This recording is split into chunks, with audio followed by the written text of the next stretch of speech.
ప్రభు మనకు అనుగ్రహించిన సమయాన్ని బట్టి ప్రభువును స్తుతిస్తూ ఉన్నాం. అదే సమయంలో బాప్తీస కార్యక్రమాలు కూడా ఉండగా వాటి విషయం కూడా మనము ఆలోచన చేద్దాం.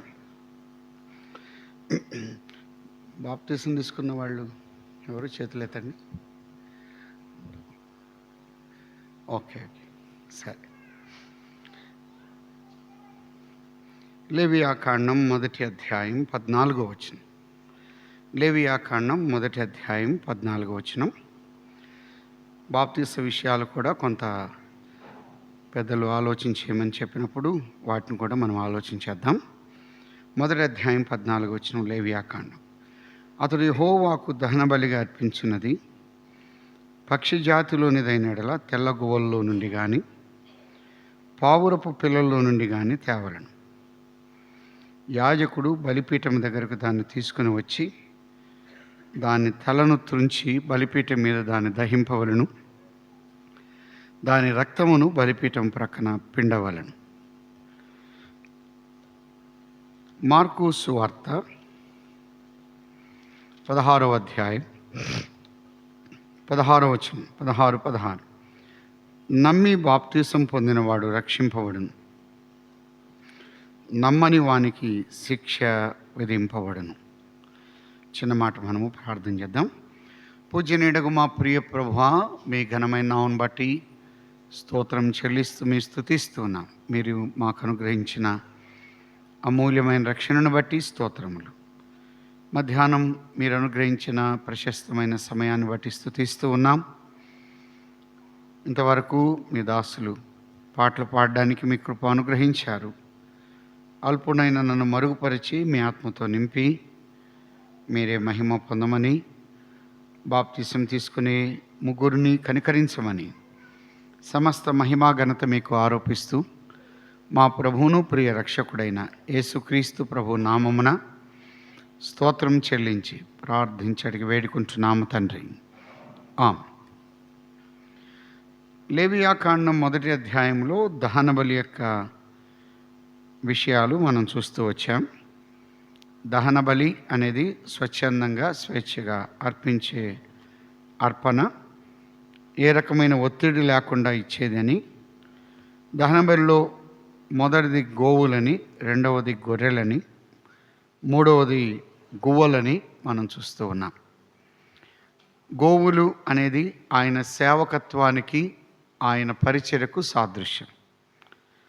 రెండవది గొర్రె ఆయన సాత్వికత్వానికి, ఆయన దీనత్వం, ఆయన తగ్గింపునకు సాదృశ్యం.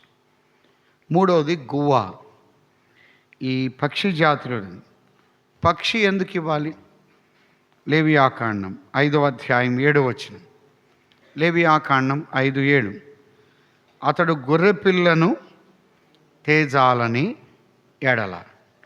అంటే ఒకవేళ గొర్రె పిల్లను తేవడానికి స్తోమత లేకపోతే ఏం తీసుకొని రావాలి? పక్షి. అంటే గోవును తేవడానికి అంత స్థితి లేకపోతే, అంత సామర్థ్యత లేకపోతే, అంత సొమ్ము కానీ లేకపోతే, లేకపోతే గొర్రెను తేవడానికి కూడా అంత స్థితి లేకపోయినట్లయితే, అంత సామర్థ్యత లేకపోతే, మూడోది చెప్తున్నాడు, అతడు గొర్రె పిల్లను తేజాలని ఎడల పక్షిని తేవాలి. అంటే అందరికీ అందుబాటులో ఉన్నది ఏంటిది? పక్షి. కాబట్టి అందరికీ అందుబాటులో ఉన్న జీవి పక్షి. ఇందులో ఒక 4 విషయాలు మనం చూద్దాం. 4 మన ప్రభు అయిన యేసుక్రీస్తు వారితో ఎలా పోలికగా ఉన్నాయో ఆలోచన చేద్దాం. 1, పక్షి జాతిలోనిది అని అన్నాడు. పక్షి అనేది ఎటువంటిది అని అంటే, ఇక్కడ తెల్ల గువ్వ అని అన్నాడు. పక్షి జాతిలోని తెల్ల గువ్వ, పావురపు పిల్ల అని అన్నాడు. పావురములో చేదు ఉండదు. పుచ్చు అంటారు చూసారా, దాన్ని చేదు ఉండదు. అంటే ఒక బిటర్నెస్ అనేది పావురములో ఉండదు. పావురము పవిత్రతకు సాదృశ్యం. పావురం తర్వాత పరిశుద్ధాత్ముడు ఏ రూపంలో వచ్చాడు? పావురము రూపం అన్నాడు. లూకా సువార్తలో ఈ మాట మనం ఎక్కువగా గమనిస్తాం. లూకాసు వార్త పరిశుద్ధాత్ముడు ఎలా దిగి వచ్చాడో చెప్పాడు. 3వ అధ్యాయం 22వ వచనం. లూకాసు వార్త 3:22. పరిశుద్ధాత్మ శరీరాకారముతో పావురము వలె ఆయన మీదికి దిగి వచ్చానన్నాడు. పావురము వలె అని పరిశుద్ధాత్మ శరీరాకారముతో దిగి వచ్చాడు, పావురము వలె వచ్చాడు. పావురాన్ని ఎందుకు పరిశుద్ధాత్మకు అలంకరణగా పోల్చాడు అంటే, డవ్ అనేది ఇట్స్ ఎ సెన్సిటివ్ బర్డ్. అది సున్నితమైన పక్షి. ఈ పావురము ఎదురు తిరిగే స్వభావం పావురానికి లేదు. పావురం పొడవదు. తర్వాత పావురం అనేది సున్నితమైనది, వెంటనే ముడుచుకుంటుంది పావురం. అందుకే పరిశుద్ధాత్మను దుఃఖపరచకుడి అని అన్నాడు. ప్రభువు నమ్మిన మన జీవితాల్లో కాని పని చేస్తే పరిశుద్ధాత్ముడు ఏమవుతాడంటే ఒక మూలకి వెళ్ళిపోతాడు. అంటే నడిపింపు ఇవ్వడు, వాక్యము నడిపింపు ఉండదు, ప్రార్థన నడిపింపు ఉండదు. పరిశుద్ధాత్ముడు నేను రాలేనంటాడు. అంటే చాలా సున్నితమైన వాడు పరిశుద్ధాత్ముడు. కాబట్టి పరిశుద్ధాత్ముడు, అందుకే యేసుక్రీస్తు ప్రభువారు ఈ లోకములో ఉన్నప్పుడు బాప్తిసం తీసుకున్నప్పుడు ఆ విషయాన్ని చెప్పాడు. యోహాను సువార్త 1వ అధ్యాయం. యోహాను సువార్త 1వ అధ్యాయం 32వ వచనం. మరియు యోహాను సాక్ష్యమిచ్చు ఆత్మ పావురం వలె ఆకాశం నుండి దిగివచ్చుట చూచితిని. ఆ ఆత్మ ఆయన మీద నిలిచెను అని అన్నాడు. పాత నిబంధనలో పరిశుద్ధాత్ముడు వచ్చి వెళ్ళిపోతూ ఉన్నాడు, కానీ క్రొత్త నిబంధనలో పరిశుద్ధాత్ముడు నిలిచాడు. ఆయన మీద నిలిచెను, ఇంక వెళ్ళిపోయినట్టుగా లేదు.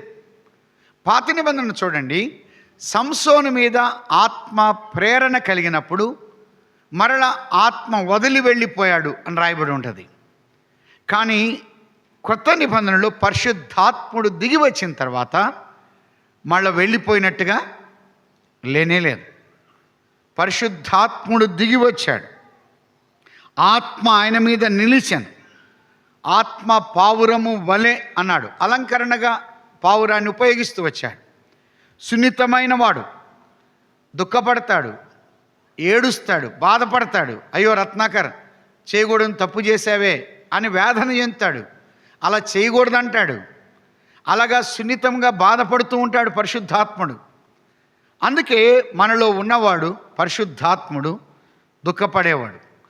అలాగే ఇట్లయితే పావురము వలె ఆ పరిశుద్ధాత్ముడు దిగి వచ్చినట్టుగా చూస్తున్నాం. కాబట్టి ఒకటి తెల్ల గువ్వ అని అన్నాడు. అనగా ఒకటి మన ప్రభు అయినటువంటి యేసుక్రీస్తు వారు ఆయన పవిత్రుడు అన్న దానికి సాదృశ్యం. ఆయన పవిత్రుడు. తెల్ల గువ్వ ఒకటి పక్షి, పవిత్రతకు నిదర్శనం. మన ప్రభు అయినటువంటి యేసుక్రీస్తు వారు ఆయన పవిత్రుడు, ఆయన నిర్దోషి, నిష్కల్మషుడు. అందుకే ఆయన పవిత్రతను మనం చూస్తున్నాం. లేవియాకాండంలో 19వ అధ్యాయం 2వ వచనాన్ని మనం చూద్దాం. లేవియాకాండం 19వ అధ్యాయం 2వ వచనం. మీరు పరిశుద్ధులై ఉండవలెను అన్నాడు. It's command. పరిశుద్ధులై ఉండవలెను. పరిశుద్ధత పరిశుద్ధత పరిశుద్ధత అనే మాట ఎక్కువసార్లు ఉపయోగించాడు. లేవియాకాండంలో ఉన్న మాటను పరిశుద్ధాత్ముడు పేతురు ద్వారా, పేతురు రాసిన మొదటి పత్రిక 1వ అధ్యాయం 14వ వచనం రాయబడింది. 1:14. నేను పరిశుద్ధుడనై ఉన్నాను గనుక మీరును పరిశుద్ధులై ఉండుడని వ్రాయబడి ఉన్నది. ఎక్కడ? లేవియాకాండంలో. కాబట్టి ఒకటి ఆయన పరిశుద్ధతను కోరుతూ ఉన్నాడు. ఈ పావురము ఒక్కసారి పావురం యొక్క జీవితంలో అది ఒకదానితో వీయమంతే, లేకపోతే కలిసి ఉన్నట్లయితే, ఒకటి చనిపోయినట్లయితే మరియు మరొక దాంతో వీయమందు, అంటే కలిసి జీవించడానికి ఇష్టపడదు. అందులో ప్యూరిటీ ఉన్నది, పవిత్రత ఉన్నది, అందులో కల్మషం లేదు, కల్తీ లేదు. పావురం ఎలా పడితే దేన్ని పడితే దాన్ని తిందు. అలాగైతే మన ప్రభు అయినటువంటి యేసుక్రీస్తు వారు ఆయన పవిత్రతను మనం చూస్తున్నాం, ఆయన పరిశుద్ధతను మనం చూస్తున్నాం. ఆయనలో మచ్చ లేనివాడు, మైల లేనివాడు, లోపము లేనివాడు, లోటు లేనివాడు. అలంకరణగా ఒక పోలికను మనం చూద్దాం. యోహాను సువార్తలో మన ప్రభు యొక్క పరిశుద్ధతను గురించి వివరిస్తూ ఇలాగా వ్రాయబడి ఉన్నది. ఆయన ఎంత పరిశుద్ధుడు. 19వ అధ్యాయం 23-24 వచనాలు. సైనికులు యేసును సిలువేసిన తరువాత ఆయన వస్త్రములు తీసుకుని ఒక్కొక్క సైనికునికి ఒక్కొక్క భాగం వచ్చినట్లు వాటిని 4 భాగములు చేసిరి. ఆయన అంగీని కూడా తీసుకొని ఆ అంగీ కుట్టు లేక పైనుండి యావత్తు నేయబడింది గనుక వారు దాన్ని చింపక అన్నాడు. ఆయన వస్త్రాన్ని 4 భాగాలు చేశారు, కానీ ఆయన అంగీ చించలేదు. ఎందుకు చింపలేదంటే ఆ అంగీకి ఏమి లేదు, కుట్టు లేదు. లోపము లేనివాడు, లోటు లేనివాడు, బలహీనత లేనివాడు, ఏ రకమైనటువంటి అపవిత్రత లేనివాడు, కుట్టు లేని అంగీ చించడానికి ఒక షర్ట్ కానీ ఒక డ్రెస్సులో కానీ ఎక్కడైతే కుట్లుంటాయో చించగలం, సులువుగా ఓడదీస్తాం. ఆయన ఓడదీయడానికి వీలు లేదు. ఆయన జీవితం అనే వస్త్రం ఆయన పవిత్రమైంది, ఆయన పరిశుద్ధుడు. హెబ్రీ పత్రిక 7:26 అన్నాడు, పవిత్రుడు నిర్దోషి.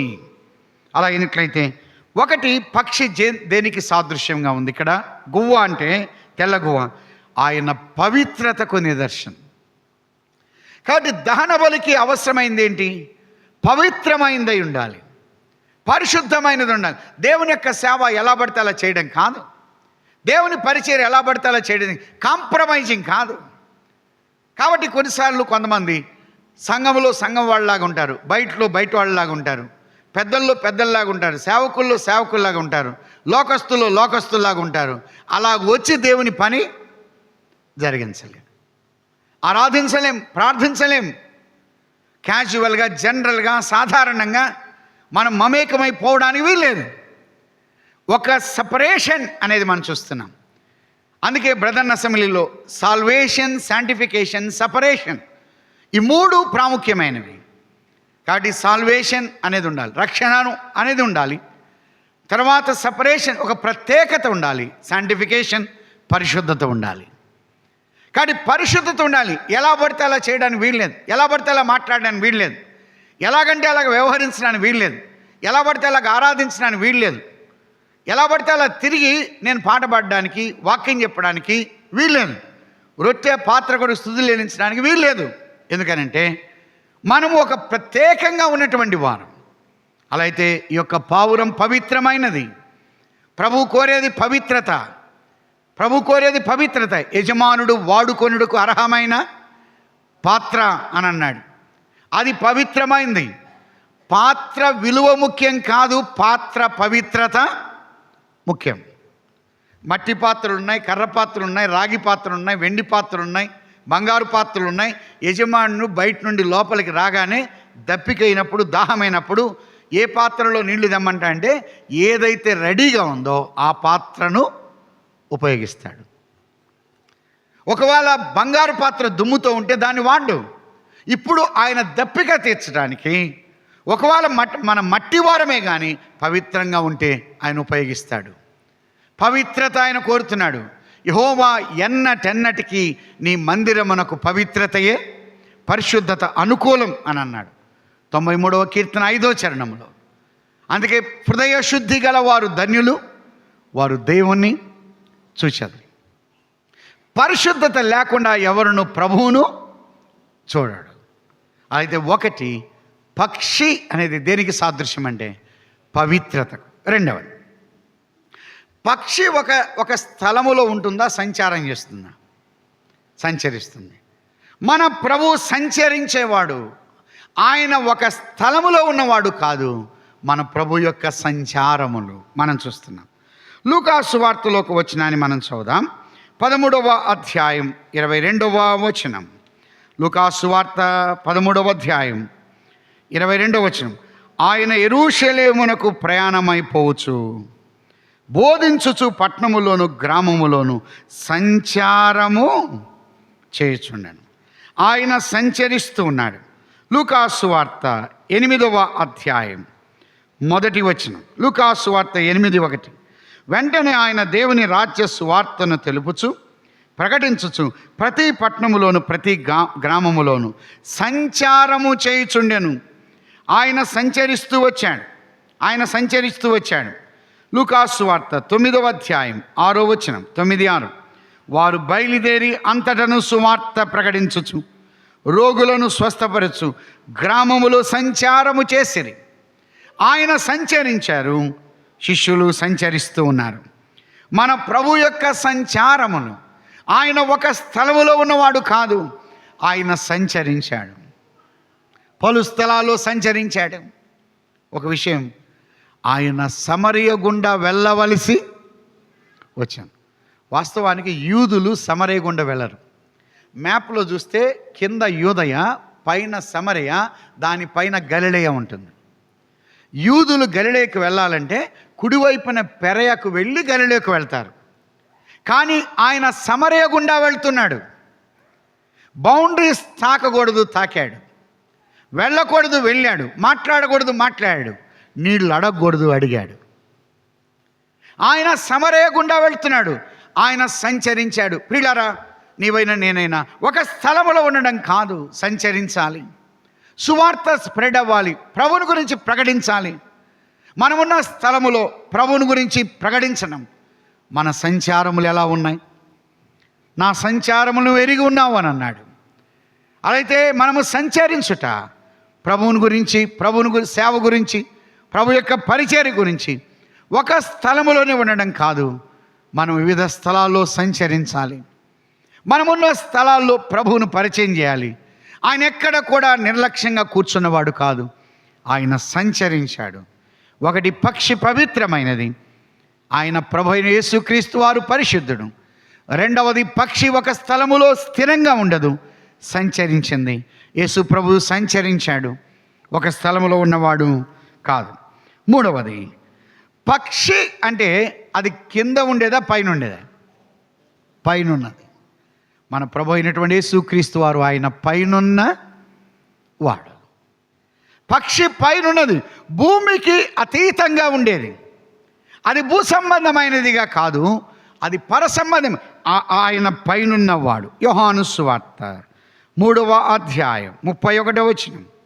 యోహాను సువార్త 3వ అధ్యాయం 31వ వచనాన్ని మనం చూద్దాం. 3:31.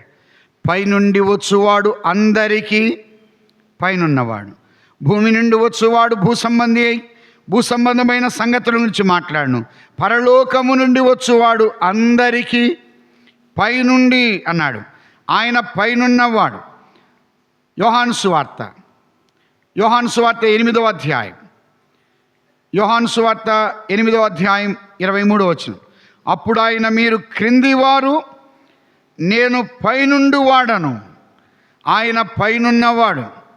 ఎఫెసీలకు రాసిన పత్రిక 4వ అధ్యాయం, ఎఫెసీలకు రాసిన పత్రిక 4వ అధ్యాయం 6వ వచనం. అందరికీ తండ్రి అయిన దేవుడు ఒక్కడే, ఆయన అందరికీ పైగా ఉన్నవాడు. మన ప్రభు ఎవరంటే ఆయన పైనున్నవాడు, అందరికీ పైనున్నవాడు. సోదరుడా, సోదరి, ఆయన ఉన్నతుడు, ఆయన అత్యున్నతమైన స్థానములో ఉన్నవాడు, ఆయన పైనున్నవాడు అనే మాట మనం చూస్తున్నాం. అందరికీ పైనున్నవాడు. బండ మీద ఆయన ఉన్నాడు. యాకోబు కింద పడుకుంటే నిచ్చెన పైన యెహోవా నిలబడ్డాడు అని రాయబడింది. మన్నా పైనుండి కురిపించబడింది. ఆయన ఏమన్నాడు? నేను పైనుండి క్రిందికి దిగి వచ్చాను, నేను పైనున్నవాడను. ఆయన ధనవంతుడు, ఆయన ధనవంతుడైన ప్రభు, ఆయన దేవదూతల కంటే ఎక్కువ వాడు మన ప్రభు. ఆయన పైనున్నవాడు. మన ప్రభువును పైనే ఉంచాలి కానీ క్రింద ఉంచకూడదు. ఆరాధనలో, పరిచర్యలో, పనిలో మన ప్రభు ఎక్కడుండాలి? పైన ఉండాలి. మనం ఉద్యోగం చేస్తున్నాం, ఉద్యోగంలో మన ప్రభు ఎక్కడ ఉండాలి? పైన ఉండాలి. ఇంట్లో మన ప్రభు ఎక్కడ ఉండాలి? పైన ఉండాలి. సంఘములో మన ప్రభు ఎక్కడ ఉండాలి? పైన ఉండాలి. ఆరాధనలో మన ప్రభు ఎక్కడ ఉండాలి? పైన ఉండాలి. మీరు ఎక్కడైనా చూడండి, మందస్సము పైన ఉన్నాడు, బలిపీఠం మీద ఉన్నాడు ఆయన. ఎక్కడైనా చూడండి, ఆయన పైనున్నవాడు, ఆయన ఉన్నతుడు, ఆయన అత్యున్నతుడు. పైనున్న వాడిని మనము తగ్గించకూడదు. ఆయన పక్షి అనగా అది పైనున్నది. మన ప్రభు పైనున్నవాడు. అయితే ఎలా వచ్చాడు అంటే, పక్షి పైనున్న పక్షి ఇప్పుడు దేని మీదకి వస్తుంది? బలిపీఠం మీదకి వస్తుంది. ఆయన పైనున్నవాడు ఎక్కడికి వచ్చాడు? క్రిందికి దిగి వచ్చాడు. ఆయన గంభీరుడు, ఉన్నతుడు. ఆయనంత గొప్పవాడు ఎలా వచ్చాడు తెలుసా? తక్కువ వాడుగా వచ్చాడు. పక్షి అంటే చిన్నదా పెద్దదా? చిన్నది. అంత గొప్పవాడు ఏమయ్యాడు? చిన్నవాడయ్యాడు. ధనవంతుడు దరిద్రుడయ్యాడు. దేవదూతల కంటే ఎక్కువ వాడు ఏమయ్యాడు? తక్కువ వాడయ్యాడు. ఆయన పైనున్నవాడు ఆయన క్రిందికి దిగి వచ్చాడు. యోహాను సువార్త 6వ అధ్యాయం అదే చెప్పాడు. ఆయన దిగి వచ్చాడు. ఆయన దిగి వచ్చాడు. ఆయనంత గంభీరుడు ఆయన క్రిందికి దిగి వచ్చాడు. ఆయన రిక్తుడిగా వచ్చాడు. లూకాసు సువార్త 19:10 ఏమన్నాడు? నశించిన దానిని వెదకి రక్షించుటకు మనుష్య కుమారుడు వచ్చాను.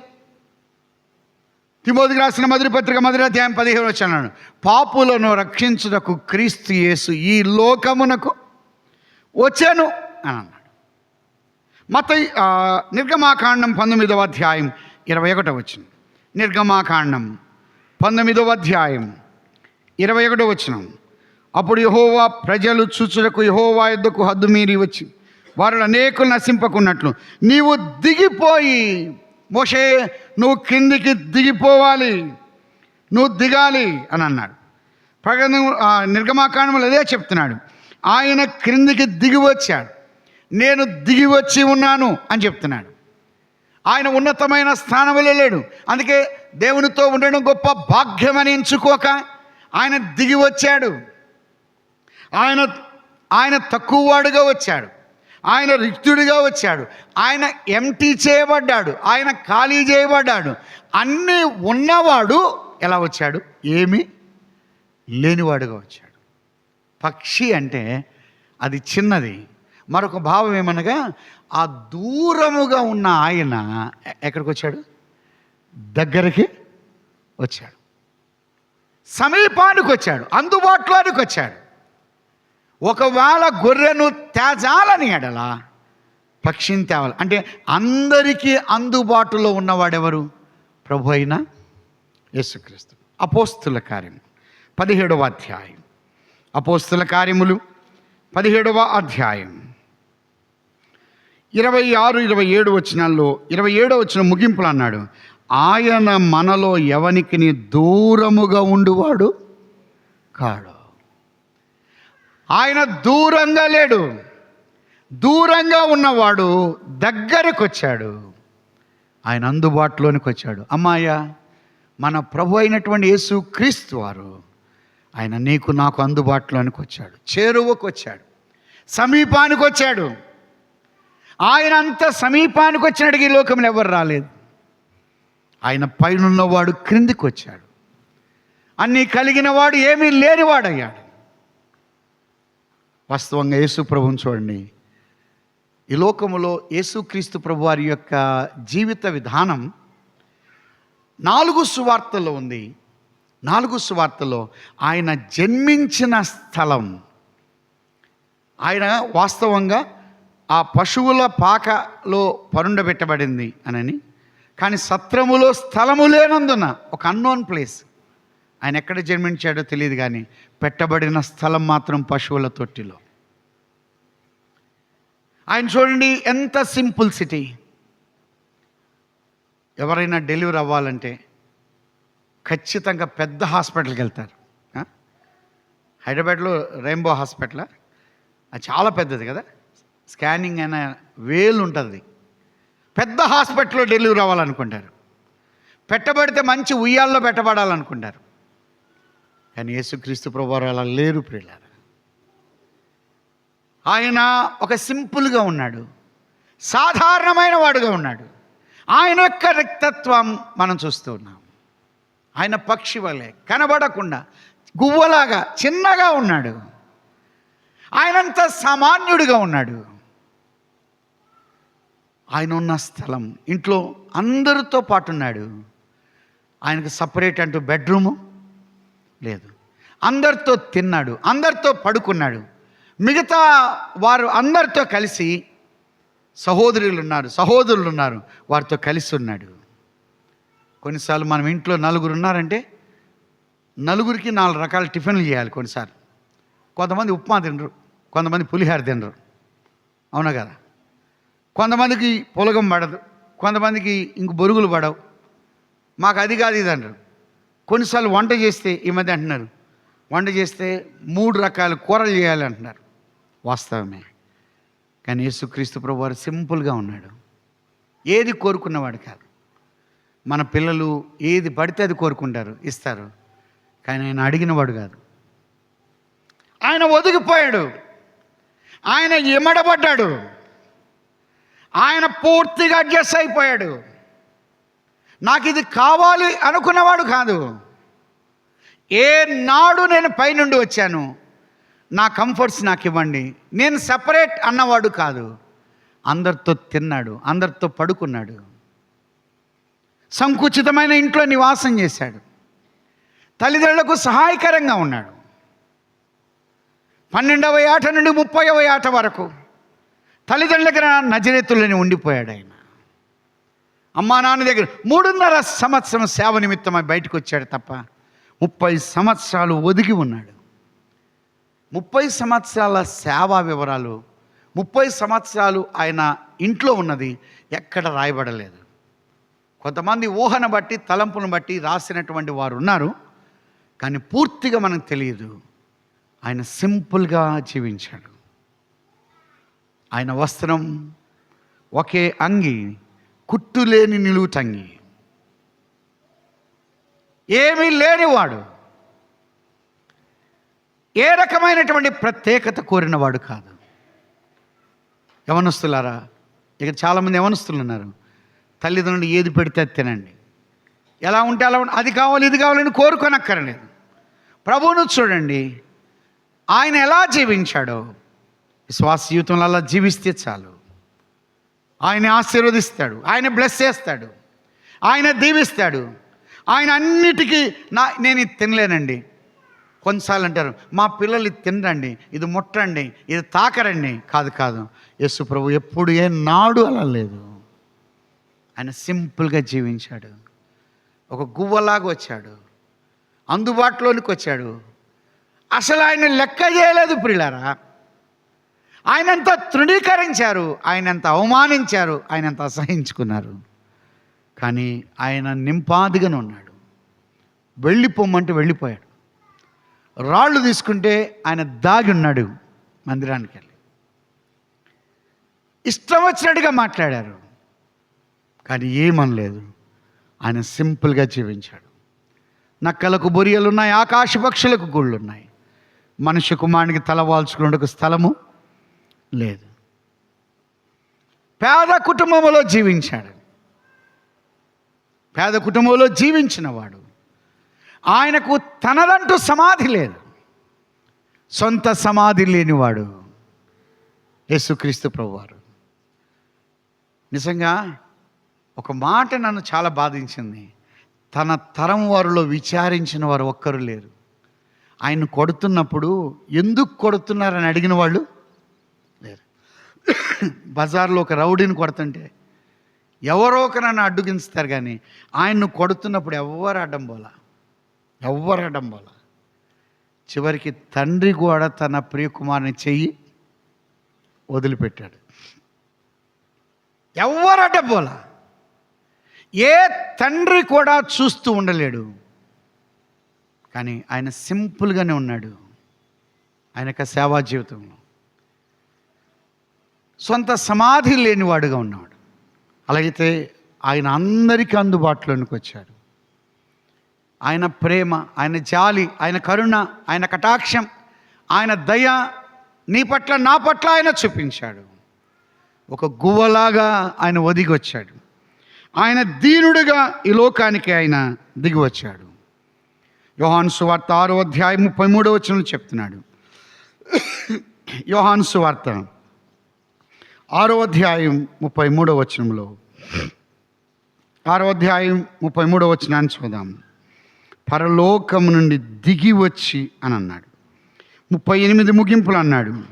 నన్ను పంపిన వాని చిత్తము నెరవేర్చుటకే పరలోకము నుండి దిగి వచ్చి తిని అన్నాడు. 41లో అన్నాడు పరలోకము నుండి దిగి వచ్చిన ఆహారం. 42లో అదే చెప్పాడు. 47, 48, 49లో చెప్పాడు. 51లో అన్నాడు పరలోకము నుండి దిగి వచ్చి తిని. నేను పరలోకము నుండి దిగి వచ్చాను, నేను దిగి వచ్చాను అని అన్నాడు. ఆయన దిగి వచ్చిన వాడు. పక్షి అందుబాటులోనికి వచ్చాడు. ఆయన రక్షణ అందుబాటులోనికి వచ్చింది. ఆయన ప్రేమ అందుబాటులోనికి వచ్చింది. ఆయన జాలి అందుబాటులోనికి వచ్చింది. ఆయన క్షమాపణ అందుబాటులోనికి అందరికీ సమీపంగా ఉన్నవాడు. అందరికీ సమీపంగా ఉన్న క్రీస్తు. ఆయన ప్రేమ ఎంత సమీపానికి వచ్చింది. ఈ సాయంకాల వేళలో ఇంకా క్రీస్తు ప్రేమని ఎరగలేదా? అయితే ఈ 4-5 విషయాలు చూస్తున్నాం. పక్షి అనగా ఒకటి పవిత్రమైనది. యేసుక్రీస్తు ప్రభువారు పవిత్రుడు. దహన బలికి అవసరమైంది అపవిత్రమైంది కాదు, ఏదేది పవిత్రమైంది. రెండవది పక్షి సంచరించింది, ఆయన సంచరించాడు. మూడవది తేటగా చెప్పాడు, ఆయన పైనున్నవాడు. పక్షి పైనున్నది క్రిందికి వచ్చింది, మన ప్రభు పైనున్నవాడు దిగి వచ్చాడు. పక్షి అనేది ఆ బలిపీఠం మీదకి వచ్చింది. ఒక చిన్నది, చూడ్డానికి చిన్నగా. యేసుక్రీస్తు ప్రభువారు గంభీరుడు. ఆయన ఆకాశము నా సింహాసనం, భూమి నా. ఆకాశంలో కూర్చుంటే పాదాలు ఎక్కడ దాకుతున్నాయి? భూమి. నీటిని మూట కట్టగలిగిన వాడెవడు? నీటిని గుడ్డలో వేసి మూట కట్టిన వాడు ఉన్నాడా? గాలిని గుప్పెట్లో పట్టుకొనగలిగిన వాడెవడు? జానతో ఆకాశమును కొలచూచిన వాడెవడు? మన్నును కొలపాత్రలో ఉంచిన వాడెవడు? ఆకాశమును చాపలా చుట్టగలిగిన వాడెవడు? ఆయన పేరు తెలుసా? ఒక పాదం భూమి మీద, ఒక పాదము నేల మీద పెట్టిన వాడెవడు? ఆయన నిలబడితే పర్వతములు కరిగిపోతున్నాయి. అంత గంభీరుడు వ్యక్తుడిగా వచ్చాడు. అందుబాటులోనికి వచ్చాడు. ఏమీ లేదు అన్నవాడుగా వచ్చాడు. ఆ పక్షి పట్టుకోగానే వెంటనే ఇది అయిపోతుంది. యేసుక్రీస్తు ప్రభువారు నీ కొరకు నా కొరకు అంతగా దీనుడిగా అయిపోయాడు. ఆయన పూర్తిగా ఎస్కేప్ అవడానికి ఇష్టపడినవాడు కాదు. నీ కొరకు నా కొరకు బలిపీఠం మీదకి వచ్చాడు. బలి అర్పణ చేయబడ్డాడు. అలాగైతే నీ కొరకు నా కొరకు నలిగిపోయినటువంటి క్రీస్తు ప్రభు. ఇంకా ప్రభువుని నమ్మని వారు ఎవరైనా ఉన్నారా? ఆయన విశ్వాసం ఇస్తే చాలు. ఒకటి ఆ గోవులు అన్నాడు, ఆయన సేవకత్వం. రెండవది గొర్రె, ఆయన సాత్వికత్వం. పక్షి పవిత్రతకు, పైనున్నది సంచారమును, ఆయన రిక్తత్వానికి, ఆయన పైనున్నవాడు అన్న దానికి సాదృశ్యం. అయితే యేసుక్రీస్తు ప్రభువారి లోకములో ఉన్నప్పుడు, శరీరధారిగా ఉన్నప్పుడు నీతి యావత్తు ఇలా జరగాలని ఆయన కూడా బాప్తిసము తీసుకున్నాడు. బాప్తిసం తీసుకున్నాడు. వాస్తవానికి ఎవరు బాప్తిసం తీసుకోవాలి అని అంటే బైబిల్ ఏం చెప్తుంది? మన మాటలు కాదు. మత్తయి సువార్త 3వ అధ్యాయం. ముగ్గురు గమనించండి, మిగతా వాళ్ళు కూడా ఆలోచన చేద్దాం. 3వ అధ్యాయం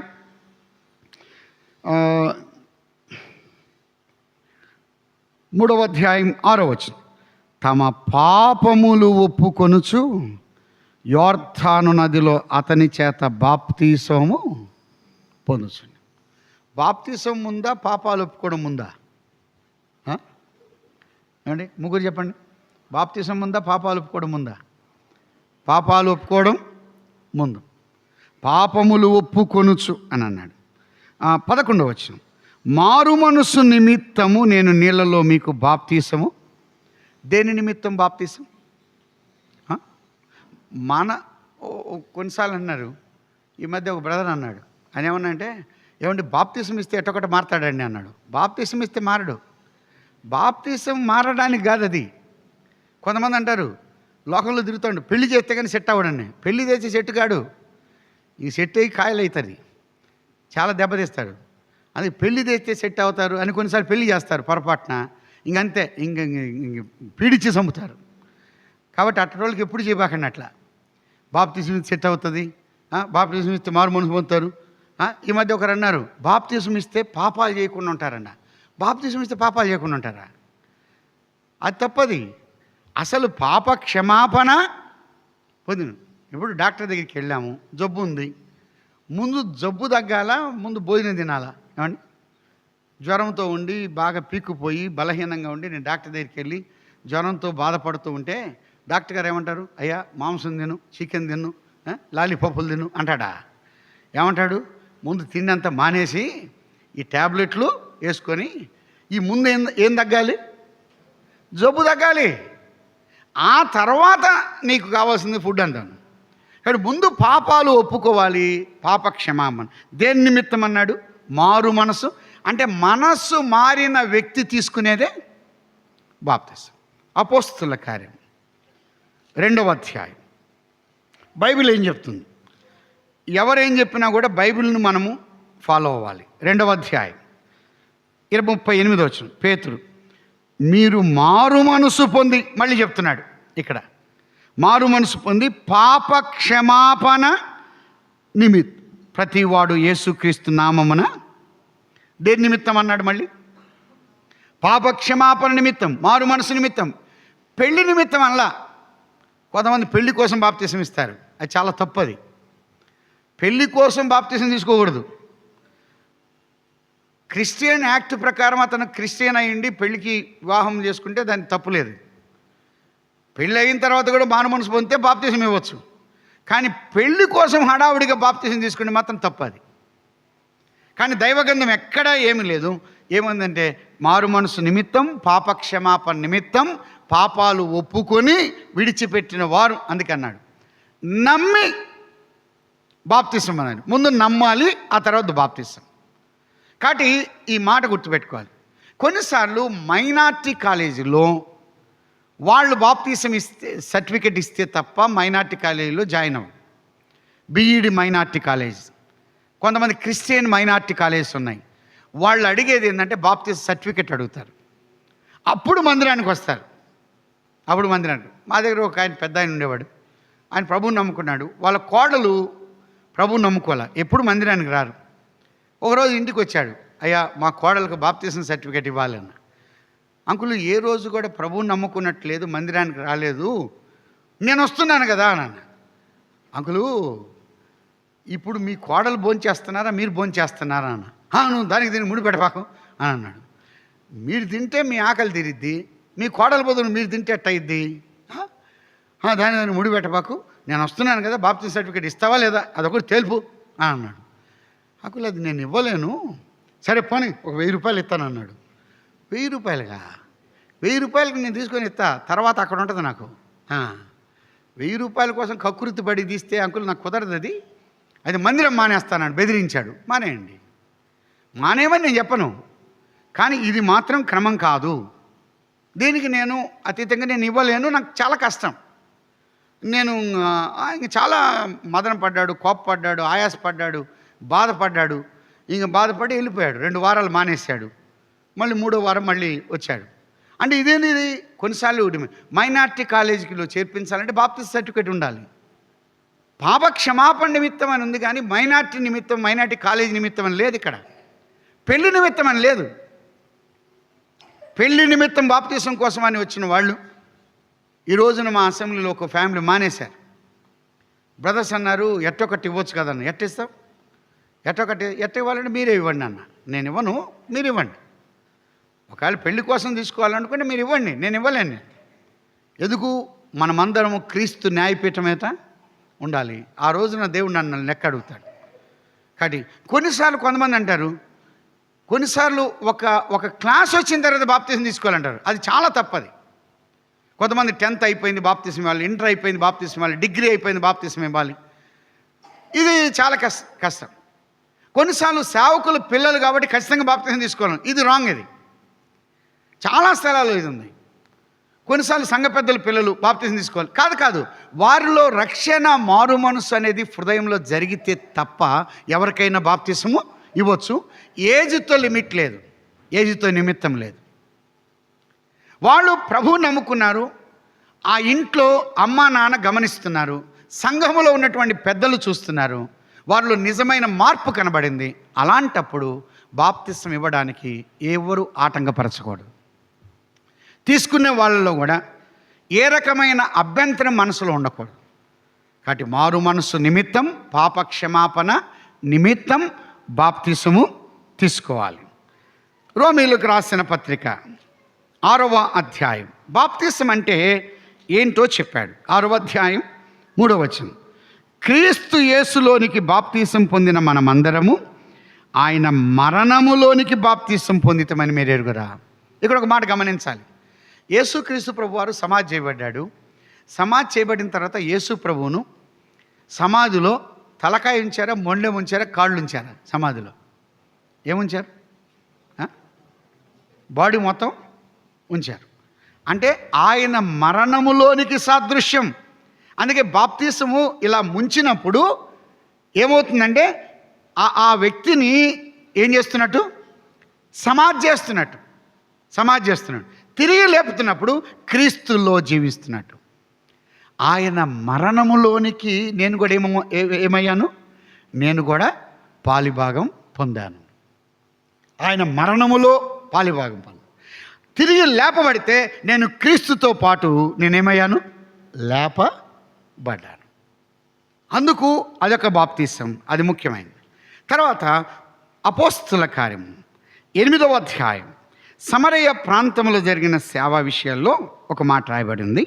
36వ వచనం, నపుంసకుడితో ఫిలిప్పు మాట్లాడుతూ వారు త్రోవలో వెళ్ళుచుండగా నీళ్లున్న ఒక చోటికి వచ్చినప్పుడు నపుంసకుడు, ఇదిగో నీళ్లు, నాకు బాప్తిసం ఇచ్చుటకు ఆటంకమేమని అడిగాడు. రథం నిలుపమని ఆజ్ఞ. అయ్యా, నేను బాప్తిసం తీసుకుంటాను, నాకు బాప్తిసం ఇవ్వడానికి ఏమన్నా ఆటంకం ఉందా అని అన్నాడు. అప్పుడు ఫిలిప్ అన్నాడు, నాకేం ఆటంకం లేదు, నీకేమన్నా ఆటంకం ఉందా అని అడుగుతున్నాడు. అని అంటూ ఒకటి అంకేసి ఏమన్నా అంటే, నీవు పూర్ణ హృదయంతో విశ్వసించినట్లా పొందవచ్చునని చెప్పాను. అతడు నపుంసకుడు యేసు క్రీస్తు దేవుని కుమారుడని విశ్వసించుచున్నాను. పూర్ణ హృదయంతో విశ్వాసముంచిన వ్యక్తి తీసుకునేది ఏంటది? బాప్తిసం. మరొక విషయం, బాప్తిసం అంటే బహిరంగ సాక్ష్యం. ఇప్పుడు రక్షణ అనేది ఎక్కడ జరిగింది? ప్రభువుని నమ్ముకోవడం తీర్మానం ఎక్కడ చేశారు? హృదయంలో చేశారు. కానీ ఇప్పుడు బాప్తిసం ఎవరి ముందు తీసుకున్నారు? పెద్దలు, సంఘము, దేవాతి దేవుడు పైనుండి వీక్షిస్తున్నారు, అందరి ముందు బాప్తిసం తీసుకున్నారు. బాప్తిసం అనేది ఒంటరిగా ఇచ్చేది కాదు, సంఘం ఎదుట ఇచ్చేది. ఒక అంకుల్ అన్నాడు, అయ్యా ఇప్పుడు తీసుకుంటే నేను ఫీల్ అవుతాను, అందరూ వేసి ఏంది ఇప్పుడు తీసుకున్నా అంటారు, ఓ పని చేయి, బండి మీద ఎక్కించుకొని పెన్నా నదులు నాకు ఇస్తావా అన్నాడు. ఊరి బండి మీద ఎక్కించుకుని చెప్పా పెట్టకుండా ఇచ్చేట అంకుల్, ఇది చెప్పా పెట్టకుండా ఇచ్చేది కాదు, ఇది అందరికీ చెప్పి ఇవ్వాల్సింది. ప్రభువును నమ్ముకున్నాను అని చెప్పడం అది చెప్పకుండా చేసేది ఇస్తుంది కాదు. ఇది మీరు ప్రభువుని నమ్ముకున్నట్టుగా దాని తీర్మానానికి సూచనగా అందరి ముందు ఏం చేశాను? నా పాత జీవితం నేను పాతి పెట్టాను, కొత్త జీవితం నేను జీవిస్తున్నాను, దానికి సాదృశ్యంగా బహిరంగ సాక్ష్యము నేను ఇస్తున్నానని సాక్ష్యం చెప్పాలి. అబ్బా ఎట్టా భలే కష్టమే అని అన్నాడు. ఎట్టా అంటే ఇంక నేనేం చేయాలి అంకులు, చాలా కష్టం అని అన్నాడు. బాప్తిసం అనేది సంఘం ఉండాలి, సంఘ పెద్దలు ఉండాలి, వాళ్ళు సాక్ష్యం ఇవ్వాలి. వాళ్ళు సాక్ష్యం ఇచ్చినప్పుడు అప్పుడు బాప్తిసానికి తీసుకోవడానికి ఉంటుంది. ఇది అందరి ముందు తీసుకునేది తప్ప సపరేట్గా ఒక్కరిగా తీసుకునేది కాదు బాప్తిసం. తర్వాత ఇక్కడ అన్నాడు, సంపూర్ణముగా ఒప్పుకున్నాడు. ఫిలిప్పు నపుంసకుడు ఇద్దరు నీళ్ళలోనికి దిగిరి. బాప్తిసం ఇచ్చే వ్యక్తి నీళ్ళలో దిగాలి, బాప్తిసం తీసుకున్న వ్యక్తి కూడా నీళ్ళలోనికి దిగాలి. ఇక్కడ ఒక మాట ఉంది, బాప్తిసం అంటే ముంచుట అని అర్థం. ఉదాహరణకు సహోదరులు అంట్లు తోముతారు. అంట్లు తోమిన తర్వాత వాళ్ళు నీళ్ళు వేసి పాత్రను శుభ్రం చేసి బకెట్లో నీళ్లు పెట్టుకొని ఇట్లా ముంచి పెడతారు. ఫైనల్గా ఎందుకు అనంటే అది పూర్తిగా కడగబడిన దానికి సాదృశ్యం ముంచుట అనేది. బాప్తిసం అనేది చిలకరింపు కాదు, నీళ్లు లేకపోతే తాకడం కాదు, అద్దడం కాదు, చెంబుతో పోయడం కాదు. బాప్తిసం అంటే ఏమవ్వాలి? ముంచాలి. చాలామంది చిలకరింపు ఇస్తారు, అద్దుతారు, కొన్నిసార్లు చెంబుతో పోస్తారు. ఇది వాక్య క్రమము. ముంచడము కాకుండా ఇంక ఏ రకంగా ఇచ్చినా అది వాక్యక్రమం కాదు. ఇద్దరు నీళ్ళలోనికి దిగారు, ఇద్దరు నీళ్ళలో నుండి బయటకు వచ్చారు. టీవీలో ఈ మధ్య ఒకసారి ఎక్కడో చూశాను నేను. ఈయన ఒడ్డునుంటాడు, వీళ్ళు బాప్తిసం తీసుకున్న వాళ్ళు లోపలికి వెళ్ళారు. తండ్రి కుమార పరిశుద్ధాత్మను మునగండి అంటే మునిగారు, లేచారు. ఈయన మాత్రం ఇక్కడే ఉన్నాడు. అది వాక్యక్రమం కాదు. అది ఇచ్చే వ్యక్తి ఎక్కడికి వెళ్ళాలి? లోపలికి వెళ్ళాలి. అది వాక్యక్రమం, వాక్య పద్ధతి. తర్వాత తండ్రి కుమార పరిశుద్ధాత్మ నామములో బాప్తిసం ఇవ్వాలి. 3 సార్లు ముంచి, కొన్ని స్థలాల్లో 3 సార్లు ముంచేస్తారు. అది తప్పది, వాడు 3 లేనోళ్ళు. అట్లా కాదు, 3 సార్లు ముంచి ఇవ్వడం కాదు. అంటే తండ్రి కుమార పరిశుద్ధాత్మ నామములు. ఆకవీడిలో నాన్న బాప్తిసం ఇస్తున్నప్పుడు ఆకవీడిలో ఒక వ్యక్తి ముసలం పోయాడు ఇటో. నాన్నకు భయం వేసింది ఇటు పోయాడని. కాసేపు ఉండి మళ్ళీ బుడంగానే వచ్చాడు. ఏమయ్యా అంటే కాసేపు ఉండాలనుకున్నాను అంకుల్ అన్నాడు. ఒరి ఉనకన్నాను. యేసుప్రభు 3 రోజులు ఉన్నాడు, 3 రోజులు ఉండు అని అన్నాడు. మా గుండె దడబుట్టింది కదయ్యా. అంటే ఆయన అనుకున్నాడు సొంత జ్ఞానం ఇది, నేను కాసేపు ఉండాలని నీళ్ళల్లో. ఒక వ్యక్తి ఇచ్చి ఇవ్వగానే 3 సార్లు మునుగుతున్నాడు. అది తప్పది. అంటే మన సొంత తెలివి, సొంత జ్ఞానం అంతే. అలాగే ఎప్పుడు చేయకూడదు. ముంచుట మాత్రం బాప్తిసం. బాప్తిసం అంటే మరొక భావం. గలతీయులకు రాసిన పత్రిక, గలతీయులకు రాసిన వాక్యం ఏం చెప్తుంది? 3వ అధ్యాయం 27వ వచనం. క్రీస్తులోనికి బాప్తిసం పొందిన మీరందరూ క్రీస్తును ధరించుకున్నారు. బాప్తిసం పొందడం అంటే క్రీస్తును ధరించుకుంటా. అర్థమవుతుందా? ఇప్పుడు నేను ఏ షర్ట్ వేసుకున్నానో ఆ షర్ట్ కనపడుతుంది. క్రీస్తులోనికి బాప్తిసం పొందిన మనమందరము ఇప్పుడు ఎవరిని చూపించాలి? క్రీస్తును. అంటే ఆయన క్రియలు, ఆయన కార్యాలు, ఆయన పనులు, ఆయన యొక్క వ్యక్తిత్వం మన యొక్క జీవితంలో కనబడాలి. క్రీస్తును ధరించుకోట. ఏ షర్ట్ ధరిస్తామో అది కనబడుతుంది, ఏ స్ప్రే వాడతామో ఆ వాసన తెలుస్తుంది. అలాగా దేన్నైతే మనం ధరించామో అది క్రీస్తును ధరించుకుంటా. బాప్తిసాలు ఎన్ని రకాలు? ఎఫెసీలకు రాసిన పత్రిక 4వ అధ్యాయం 6వ వచనం, లేకపోతే 4:5. ప్రభు ఒక్కడే, విశ్వాసం ఒక్కటే, బాప్తిస్మము ఒకటే. బాప్తిసాలు ఎన్ని? ఒకటే. అదే బాప్తిసం పాప క్షమాపణ నిమిత్తం. మారు మనస్సు పొందినటువంటి వ్యక్తి బాప్తిసం తీసుకోవాలి. ఒకవేళ ఏదో లెక్క ప్రకారం అందరు తీసుకున్నారు కదా, తీసుకున్నట్లయితే అది చెల్లుబాటు కాదు. ఒకవేళ ఇంతకుముందు ఏదో జనరల్గా క్యాజువల్గా అందరితో పాటు తీసుకున్నట్లయితే అది చెల్లుబాటు కాదు. అది బాప్తిసంలో లెక్కలోనికి రాదు.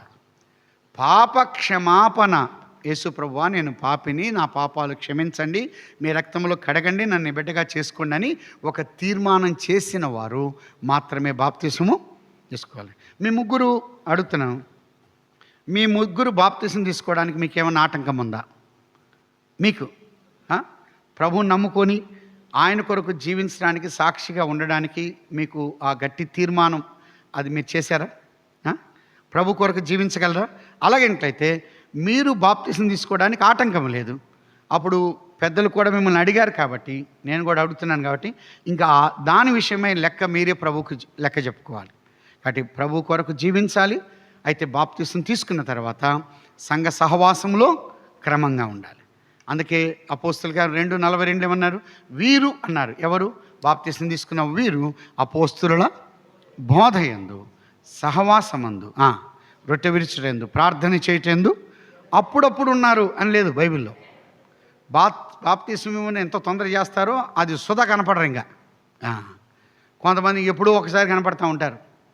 అట్లా ఉండకూడదు, తెగక ఉన్నారు. కాబట్టి వీటిలో క్రమంగా ఉండి ముందుకు సాగాలని ప్రేమతో మనం చేస్తున్నాం. ప్రార్థన చేద్దాం. పూజనీయుడగు మా ప్రియ ప్రభువా, మీ ఘనమైన నామమును బట్టి స్తోత్రం చెల్లిస్తూ ఉన్నాం. ఈ దినం మీ వాక్యం ద్వారా మాతో మాట్లాడుతూ వచ్చారు. మీ యందు విశ్వాసం ఉంచి రక్షించబడి బాప్తిసం తీసుకోవడానికి సిద్ధంగా ఉన్న ఇద్దరు సహోదరులు అదే సమయంలో ఒక సహోదరుని బట్టి ప్రార్థన చేస్తున్నాం. సంఘము సువార్త ప్రకటించగా వారిలో రక్షణ కార్యం జరిగి తీర్మానం చేసి మీ కొరకు సాక్షులుగా జీవించడానికి ఇష్టపడి ఉండగా ఈ బాప్తిస కార్యక్రమంలో మీరే ఉండి మహిమ పొందమని, అందించబడిన మాటలు మా అందరి హృదయాల్లో గొప్ప కార్యం జరిగించమని యేసుక్రీస్తు ప్రభు నామమున స్తోత్రం చెల్లించి ప్రార్థించి అడిగి వేడుకుంటున్నాము తండ్రి. ఆమెన్.